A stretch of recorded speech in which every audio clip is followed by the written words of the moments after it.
मी सोनाली आणि आपण पाहताय लाईव्ह मराठी।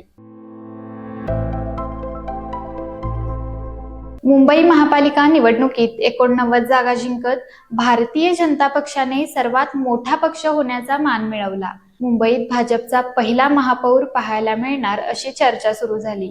मात्र निकालानंतर अवघ्या काही तासातच या चर्चेला राजकीय वास्तवांची धार लागली।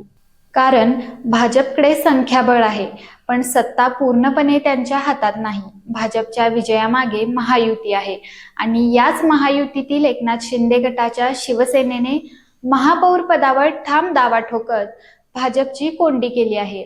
अवघे 29 नगरसेवक असले तरी हे संख्याबळ किंग मेकर ठरण्यास पुरेसे आहे।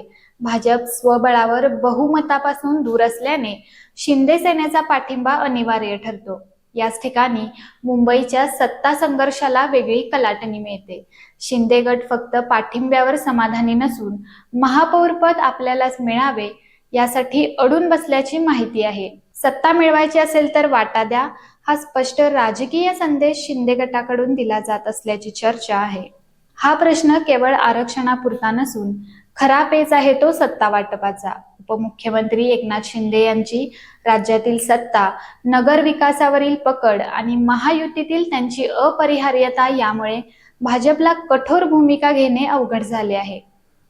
एकीकडे भाजप सर्वात मोठा पक्ष असूनही महापौर पद गमावण्याची नामुष्की टाळण्याच्या प्रयत्नात आहे, तर शिंदे सेना मुंबई सारख्या आर्थिक राजधानीवर आपला झेंडा रोवण्याची संधी सोडायला तयार नाही। अशाच नवनवीन अपडेटसाठी पाहत रहा लाईव्ह मराठी।